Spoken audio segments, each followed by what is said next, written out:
اركني لي بقى كيس الشامبو ب1 جنيه واعملي كل الكمية دي وبأقل من 30 جنيه.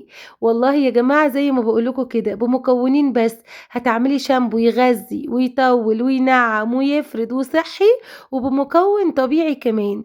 هتعملي بمكونين 2 كل الكمية دي من الشامبو، وعمرك ما هتشتري شامبو تاني من برّه. كمان تقدري تستخدميه shower مش هيقول لِك لأ، بالعكس هينعم ويلطف البشرة. ممكن تستخدمي منظف للإيدين مش هيقول لِك لأ. بجد وصفة يا جماعة تستاهل مليون من 10. قبل ما نبدأ صلوا على النبي. اللهم صل وسلم وبارك على سيدنا محمد وعلى آله وصحبه وسلم. حطوا بقى لايك للفيديو علشان أعمل لكم وصفات كتير حلوة زي كده. أول حاجة وأهم حاجة معانا هي بذور الكتان. جبت 6 معالق كبار من بذور الكتان، أنا جبت ب20 جنيه ما أخدتهمش كلهم. هاضيف بقى لكل معلقة كوباية مَيّة، 6 معالق هنضيف لهم 6 كوبايات من المَيّة المغلية، وهاركنهم على جنب كده لحد ما نخلّص المكون التاني. المكون التاني وهو صابونة، صابونة ب10 جنيه، ب12 جنيه، هاتي أي نوع تحبيه. عاوزة أقول لكم سر، هي المفروض تتعمل بصابونة جليسرين، وده متوفر وموجود عند أي عطار. صابون الجليسرين يا جماعة كتير جدًا في الصيدليات وفي كل مكان. بس أنا لمّا الوصفة بجد فكّرت فيها إن خلاص دخول المدارس جاي ولازم أعملها، والله العظيم أنا جِبت الصابونة دي كانت مفتوحة في الحمام. حتى كنت باورّيكم فيها بروة من ورا. قولوا لي مين بيعمل الحركة دي؟ بُصّوا هنا في حرامي ورايا كان بيسرق الحمام، وأنا ما رضيتش أقص الفيديو ده في الmontage لإني باحس إن المقاطع دي هتكون ذكريات بعد كده، فاتحمّلوا ذكرياتي يا ولاد. المهم بقى خدنا الصابونة، هاتي صابونة جليسرين أو أي صابونة طبية هيكون أحسن، تمام. هاحط على الصابونة 3 كوبايات من المَيّة المغلية، وهادوّب بقى هنا لحد ما الصابون يدوب تمامًا، طبعًا بشرته زي ما أنتم شُفتوا. ابشريه كويس أوي بالحتة اللي هي الناعمة، بالفتحات الناعمة، وبعدين دوّبيه لحد ما يكون معاكِ ما فيهوش أي تكتلات خالص. بصراحة أختي كانت عندي اليوم ده وقُلت لها خدي يا بت اضربي شوية. عملته لي بقى بالقوام الحلو ده، تسلم إيدِك يا خوخة.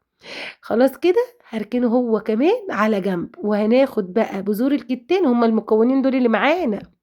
هناخد بقى بذور الكتان دي وهنولّع عليها النار، وهنسيبها تغلي لمدة، بُصّوا هنا بقى والله ما رضيتش أقص يا جماعة.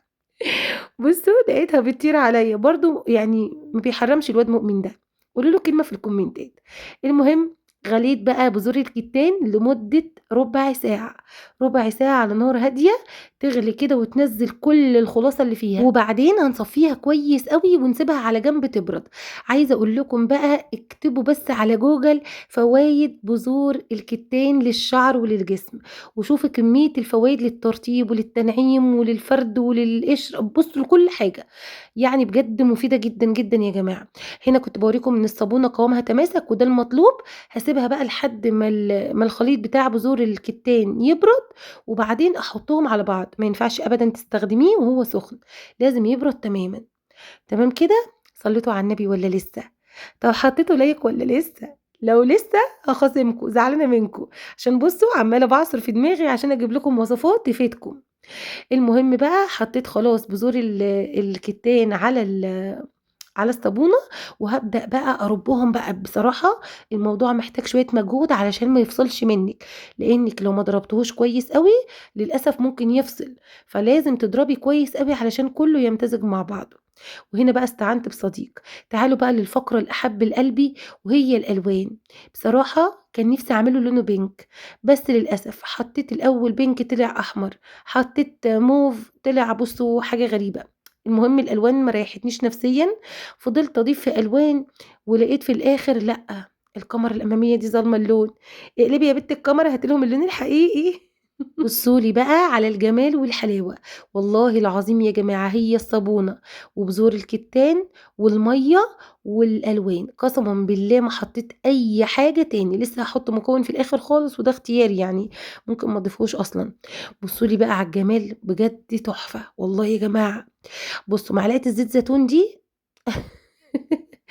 معلقة الزيت زيتون دي أنا حطيتها بس مجرد يعني حركة من عندي، لكن هي ما لهاش أي لازمة بالوصفة. قولي لي بقى مستنية إيه بعد الحلاوة والجمال والقمر ده كله؟ شوفي لي بقى كل الكمية دي بأقل من 30 جنيه واعمليه وخلّيه عندِك، استخدميه shower وشامبو و وهاند ميد ده والّا هاند بوش استخدمي أي حاجة للهاند وخلاص، المهم ينفع لغسيل الإيد وللاستحمام ولكل حاجة. حطّوا لايك بقى عشان بجد ما ازعلش منكم عشان اللي جاي إن شاء الله أحلى، ويالّا بينا نقول الدعاء. اللهم يا مسهّل الشديد ويا مُليّن الحديد ويا مُنجز الوعيد ويا من هو كل يوم في أمر جديد، اخرجنا من حلق الضيق إلى أوسع الطريق، بك أدفع ما لا أطيق ولا حول ولا قوة إلا بالله العلي العظيم. وصلى اللهم وسلم على سيدنا محمد وعلى آله وصحبه وسلم. باحبكم في الله، السلام عليكم ورحمة الله.